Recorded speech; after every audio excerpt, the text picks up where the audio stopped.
honor. They engage in godly conversation, rich in verses from the Quran.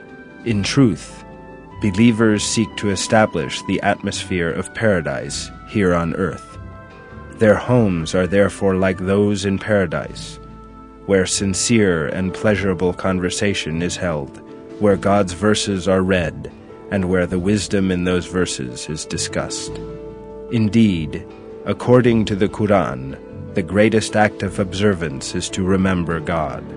There is no special time and place for this, and conversation in which God is remembered can arise among believers at any time.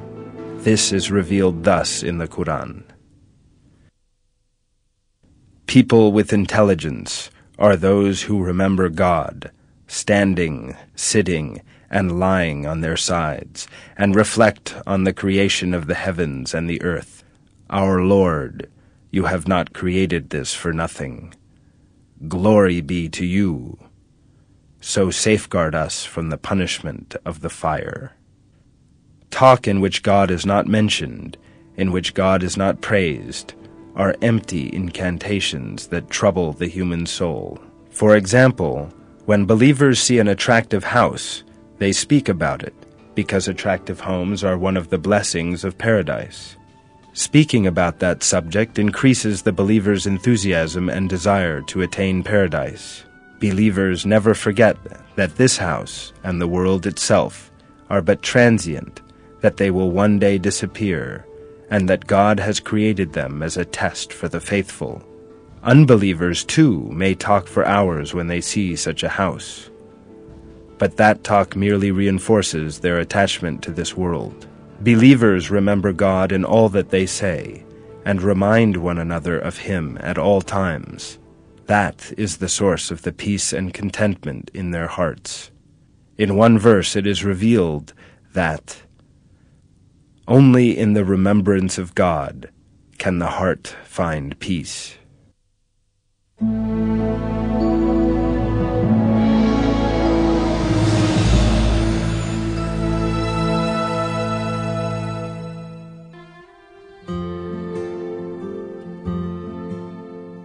God has revealed in the Quran that there is a deep bond of affection and compassion among people.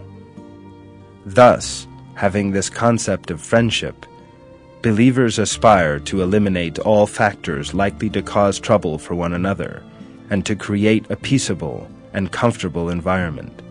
They are aware that their brothers are weak servants of God like themselves. They acknowledge that they are apt to make mistakes, to commit errors of memory, or to be forgetful. Therefore, they are never seized by feelings of anger or mercilessness, and compassionately encourage one another to do good.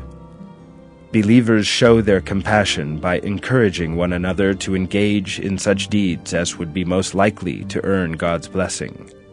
They know that true compassion requires supporting one another in such a way as to become people worthy of the garden. In that respect, they do their best to make up for each other's mistakes and shortcomings. Such cooperation is also what God and Quranic morality enjoin. The limits of such cooperation is specified in the Quran as follows: help each other to goodness and heedfulness. Do not help each other to wrongdoing and enmity. Heed God. God is severe in retribution. As is also expressed in the above verse, believers not helping one another in wrongdoing and enmity is another manifestation of true compassion. This is the best sign of one's compassion. That is because they know that the finest manifestation of compassion is not to permit someone else to sin. One of the ways in which believers display love and compassion for one another is the way in which they pray for each other's good. Whatever they wish for themselves, they also ask for on behalf of other believers. Furthermore, their understanding of compassion is so noble that they ask for better things for other believers. They always pray for a blissful life, endowed with God's mercy, for believers in the garden. They call upon God and ask Him to improve the morality of themselves and their brothers, to protect them from evil deeds, to forgive them and reward them with the garden. There is no doubt that this is a very elevated moral code, considering that people are, by nature, prone to strive for their own good and comfort, and tend to keep the better things for themselves. Unlike this example, the fact that believers also show consideration for their brothers is a manifestation of their elevated morality. This is also stressed in the Quran in numerous prayers of believers.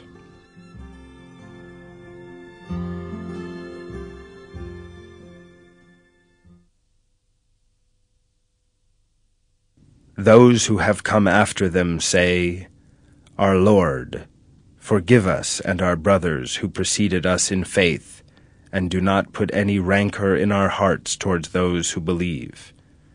Our Lord, you are all gentle, most merciful."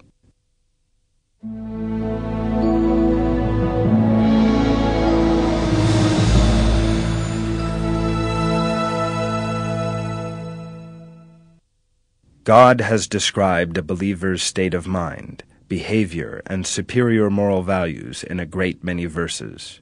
Believers fear God, their sincere faith, their constant seeking of God's approval, their submission, determination, enthusiasm, absolute conviction regarding the hereafter, their trustworthiness, and many other superior features have all been revealed in the Quran. Brotherhood, unity, solidarity, and altruism are all experienced at the highest levels in a society composed of individuals possessed of these attributes. The secret of this is for everything to be done with godliness, by turning sincerely to God and seeking only His good pleasure. When his brother falls ill, a believer takes a sincere interest in him to earn God's approval.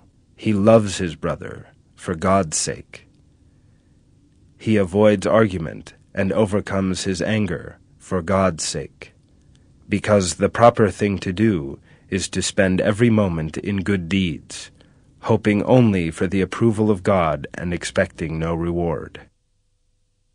Indeed, God reveals in one verse that those who display such fine moral values will receive the very finest recompense. Their recompense is forgiveness from their Lord, and gardens with rivers flowing under them, remaining in them timelessly, forever. How excellent is the reward of those who act